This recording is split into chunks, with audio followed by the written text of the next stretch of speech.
Today started in the most perfect way possible, and that's with Donald Trump winning the election. I have to say, the fallout from it has been glorious, and I just can't get enough of these lefty tears. They taste so great.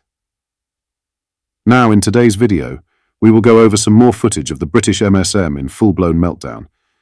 Hit the like button and subscribe to the channel, and let's get into it. Just a quick one to say we have new Stuck Farmer t-shirts available on our store. Go grab them now. They are available at britishstand.com or check the link in the description.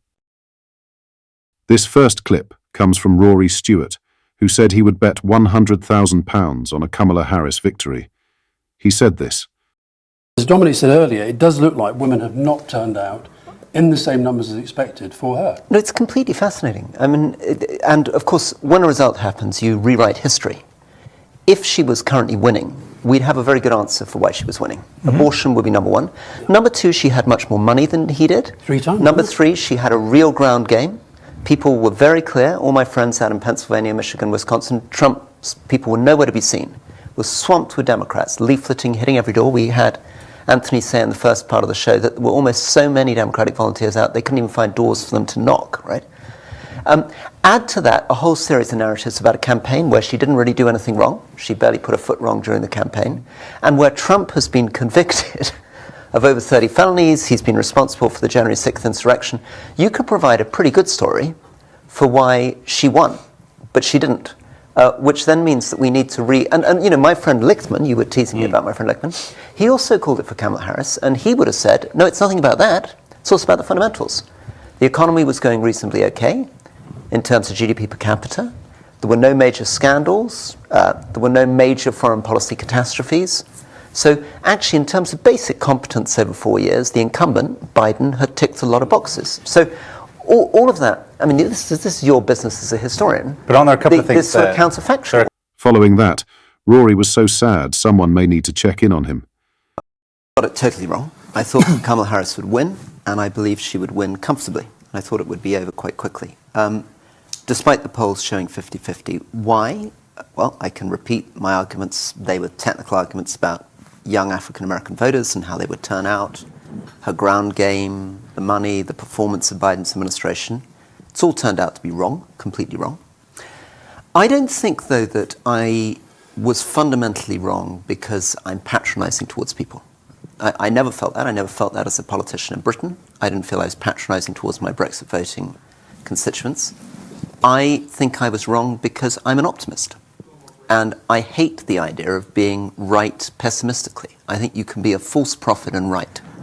You can align yourself with the worst instincts of humanity. You can assume that everything's going to hell in a handbasket, or you can hope. And my bet on Kamala Harris was a bet on the American people. It was a bet on liberal democracy. It was a bet against populism, and it was a bet on hope.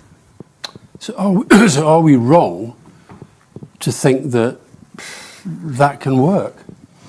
That's the really difficult thing that this sort of confronts us with. Well, it's so difficult because, of course, I felt in a very minor way, in Britain, seeing Boris Johnson take over, this just proves everything that I feared, that the bad people win, populism triumphs. And I've spent a long time trying to pull myself together and see moments of light and inspiration. You've just written a book inspiring young people to get involved in politics. We have to believe that the Middle East peace process can still be solved, the two-state solution is possible, that peace can come back to the world, and that the world can get back onto a better trajectory. But tonight is a very, very devastating body blow. This is 25% of the global economy. This is the world's largest, oldest, most mature democracy that has just voted for a multiple convicted felon. Then we have Channel 4's disgraceful biased crap. Here's Channel 4 News, run by Ian Katz, sitting here doing the same old stunt that you tried in 2004, where they're taking a massively skewed approach to a US election. I'm asking you to account for your actions. Hang on, I'm not standing for election here. Am I, Stormy? Am I standing for election? I have a simple question. If you want me to stand, have children? I have, yes. But would you leave your daughter alone with Donald Trump? Look, I mean, but the whole reason I asked the question, I don't see why.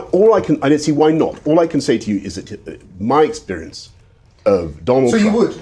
Yes. And my experience of Donald Trump is that when I've known him, and I hear what you're saying. Maybe I'm wrong, but he has been courteous, he has been polite, and he denied an election that he lost. What does it matter if he's courteous, if he can't accept the results of democracy in the American... From all of us at British Stand, I hope you have a great day. In some other news, as we know, Donald Trump won the 2024 US presidential election in a far more comfortable fashion than what was expected by many pollsters. The New York-born billionaire clinched vital victories in Georgia, North Carolina, Wisconsin and Pennsylvania to seal a historic victory.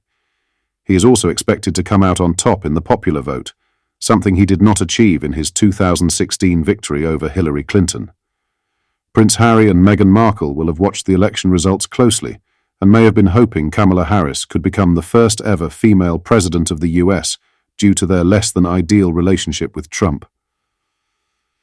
Before the Duchess of Sussex was introduced to Prince Harry, she publicly criticized Donald Trump in the build-up to the 2016 election. Meghan said the prospect of Trump becoming president left her feeling like considering staying in Canada, and just months later she met Prince Harry. The Duke and Duchess of Sussex moved to the US in 2020 and settled in California, which is a state that historically votes for the Democrats, while Trump was still president. Months later, as the 2020 presidential election approached, Meghan and Harry called on the public to vote and reject hate speech, misinformation, and online negativity in what was interpreted as a swipe at Trump. The Duchess of Sussex added that the election was the most important election of our lifetime.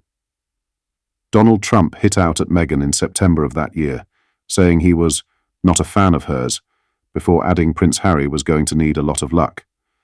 The feud continued to bubble away after the 2020 election, and 3 years later, during an interview, Trump made his feelings clear on the Duchess of Sussex. He criticized Meghan for disrespecting the late Queen Elizabeth II. Trump told, "I think she has been very disrespectful to the Queen. How can you be so disrespectful to the Queen? She was incredible. For decades and decades she never made a mistake. I cannot think of a mistake she made. She was never controversial."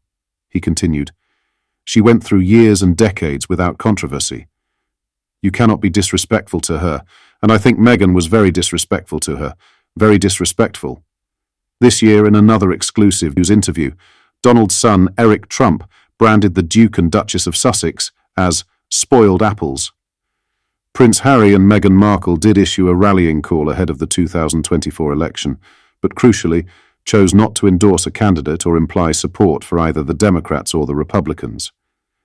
What are your thoughts on what we discussed in today's video? Let me know down in the comments section below. If you've not yet already, make sure you do drop a like on this video and subscribe to the channel for more British political content. Thank you, take care, goodbye.